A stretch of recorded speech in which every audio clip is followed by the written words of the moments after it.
Good morning, students. Today we have just started conjunction for class 7. In this session, today we will just know about the conjunction. Everybody knows what is the conjunction. ये सब आप पहले भी पढ़ चुके हैं. मैं आपको पहले भी बता चुकी हूँ conjunctions क्या होते हैं. अगर हम इन सामान्य बात इंग्लिश में अगर हम इसकी सामान्य इसको बात करें तो conjunction क्या होते हैं? Two different sentences, two different noun words or pronoun words, two objects, two adjectives, two adverbs. इस तरह से कोई भी वर्ब्स इनको जोड़ने के लिए हम जिस चीज को काम में लेते हैं वो कंजक्शन कहलाता है. कंजक्शन वे शब्द होते हैं जो दो वाक्यों या शब्दों को जोड़ते हैं. तो सबसे पहले हम लिखेंगे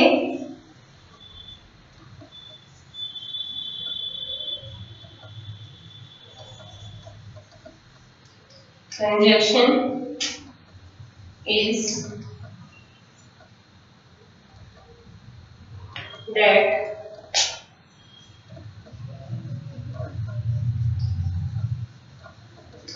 join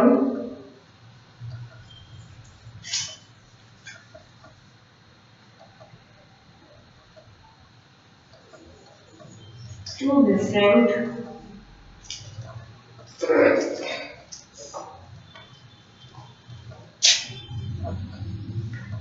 condition is that join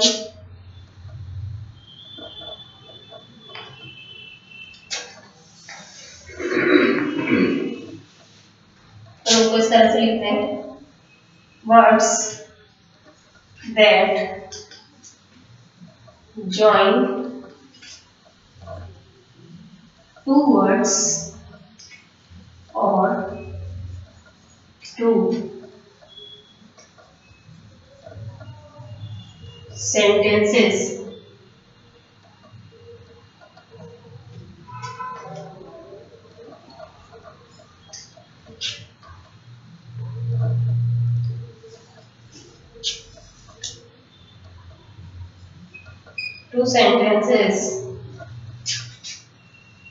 are known as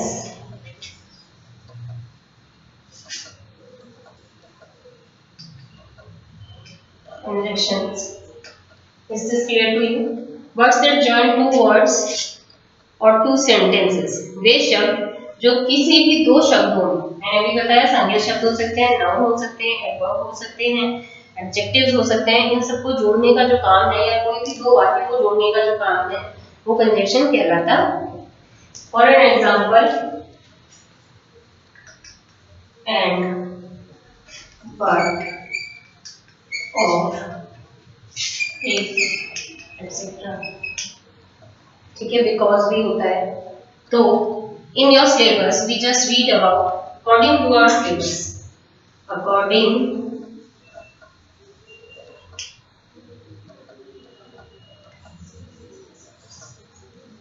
syllabus we just read about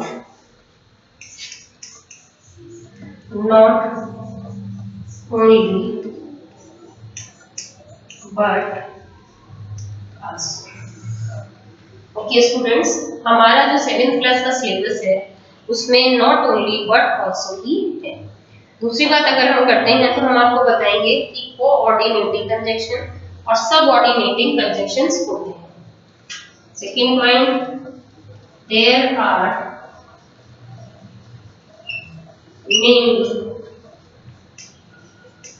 two types of conjunction.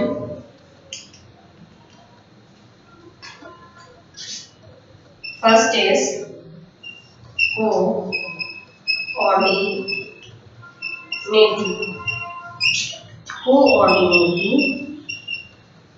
conjunction. ठीक है. And second one is subordinating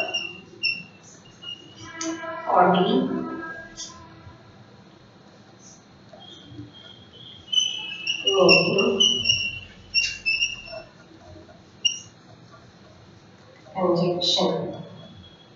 ठीक है, आपको इतनी कोई सोचने वाली बात नहीं है. जब दो पूर्ण अर्थ वाले वाक्य यानी प्रिंसिपल क्लॉजेस क्या कहलाता है? प्रिंसिपल क्लॉजेस को जोड़ते हैं तो वो कोऑर्डिनेटिंग कहलाते हैं।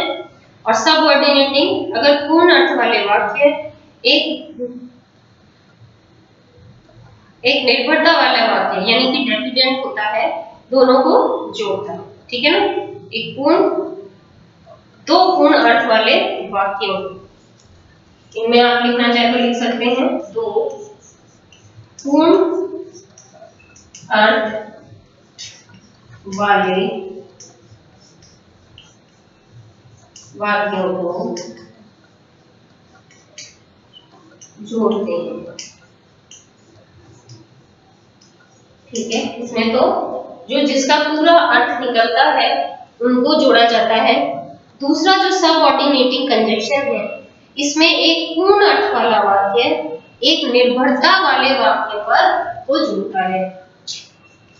एक पूर्ण अर्थ वाला वाक्य दूसरे निर्भरता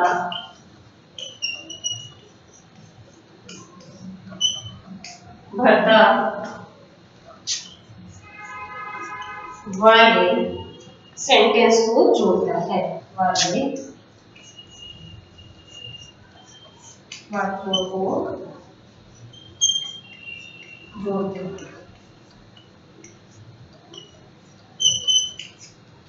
Is this clear to you? ऐसे बहुत ज्यादा आपको सोचने की जरूरत नहीं है। हमें मेन जो बात होती है वो ये होती है कि एक इसकी डेफिनेशन हमें पता होनी चाहिए, इसका मीनिंग हमें पता होना चाहिए। वर्ड्स जो दो डिफरेंट वर्ड सेंटेंसेस को, दो डिफरेंट वर्ड्स को अगर कनेक्ट करते हैं, कनेक्टिविटीज का जो मीनिंग मेन होता है, इट मींस कनेक्टिविटी। दो चीजों के बीच में कम्युनिकेट करता है, कनेक्टिविटी करता है, कनेक्ट कर देता है, उसे कहते हैं। उसका लेकिन मीनिंग भी निकलना चाहिए। अब जो नॉट ओनली बट आल्सो है उनको हम कहाँ यूज में लेते हैं, अब हम वो पढ़ेंगे। जैसा कि मैंने आपको बताया, हमारा जो सिलेबस है उसमें एक ही कंजंक्शन है, एंड बट और आप लोगों को पहले ग्रामर में पढ़ा चुके हैं, अभी हम इस पे ही ध्यान देंगे, ठीक है। इसे थोड़ा डिटेल में पढ़ते हैं।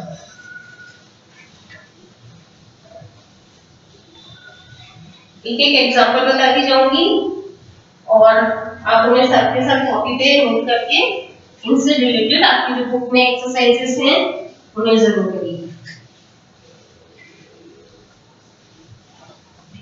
ओके स्टूडेंट्स, नाउ दो सब्जेक्ट्स को जोड़ता है। अब एग्जांपल के साथ करेंगे तो यह हेडिंग डाल लीजिए, नॉट ओनली बट आल्सो, ठीक है। ये कहां यूज आता है? देखिए, फर्स्ट टू सब्जेक्ट्स को जोड़ने के लिए, टू डिफरेंट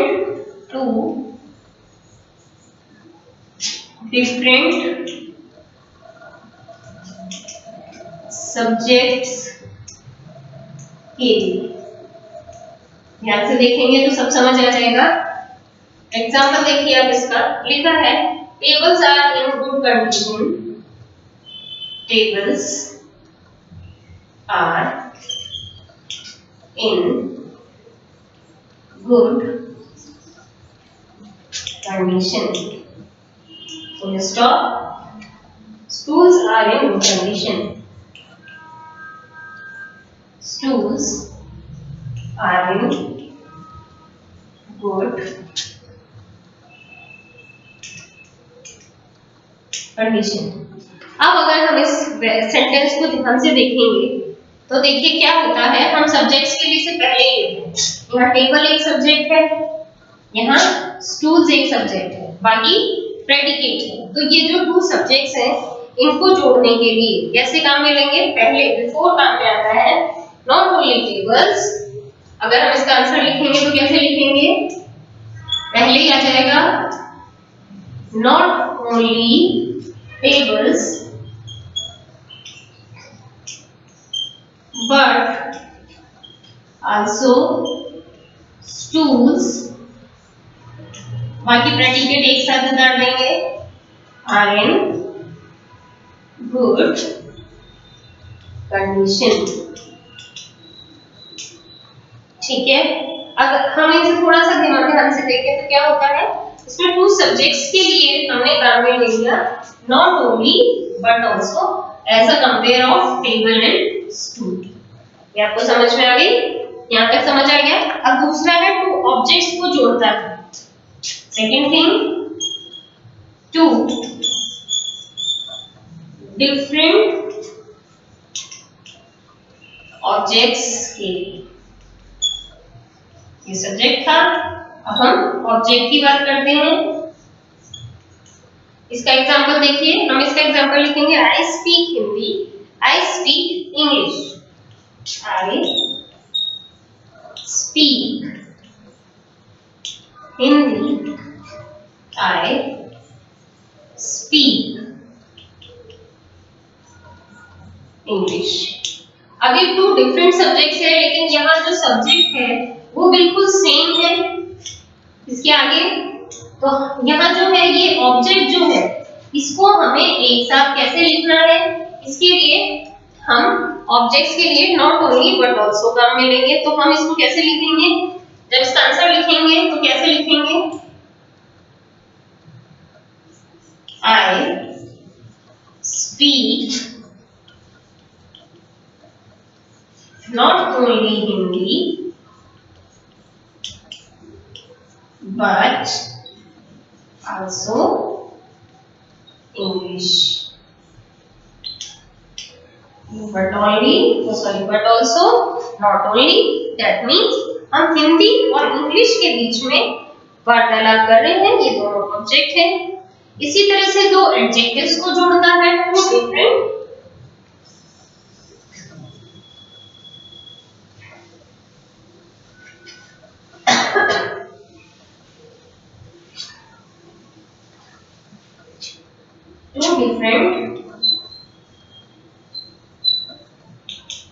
एडजेक्टिव्स के लिए। देखिए, टू डिफरेंट एडजेक्टिव क्या होते हैं, you are intelligent, you are wise, you are intelligent, you are wise. अब ये जो दो डिफरेंट सेंटेंसेस हमने देखे, इसमें यहाँ पर एडजेक्टिव कौन सा है, इंटेलिजेंट और वाइज, यहाँ एडजेक्टिव है कि नहीं, है ना। अब इनको कैसे जोड़ के लिखेंगे, एक साथ लिखेंगे तो कैसे लिखेंगे, you are not only intelligent but also wise. Is this clear to you? आगे आप लोगों को समझ में थर्ड वाला। इसी तरह से हम एडवर्ब्स को जोड़ सकते हैं, वर्ब्स को भी जोड़ सकते हैं। अब एक और लास्ट करते हैं, टू डिफरेंट वर्ब्स के लिए, वर्ब यानी क्रिया, ठीक है, वर्ब यानी क्रिया, टू डिफरेंट वर्ब्स के लिए। अब वर्ब्स के लिए क्या एग्जांपल देखेंगे, क्या लिखेंगे, she reads book in English, she reads books in English। दूसरा, अब ये बुक पढ़ने की बात है, अब वो बुक लिखता भी है तो कैसे लिखेंगे, she writes books in English, लिखता भी है, लिखती भी है, she writes books in English। ठीक है स्टूडेंट्स, अब यहाँ पर जो वर्ब है वो क्या है, रीड यहाँ वर्ब है, यहाँ राइट भी वर्ब है, और आप देख रहे हैं ये वर्ब की फर्स्ट फॉर्म है। इसके अंदर जब हम लिखेंगे she not only reads, answer कैसे लिखेंगे, she not only reads but also write writes books in English. ठीक है, यहाँ ये not but also only it means हमें यहाँ तक ये चीज सीखनी है और इसी की हम प्रैक्टिस भी करेंगे। आई होप आप लोगों को समझ में आया होगा। Now thank you so much and do practice and try to learn it.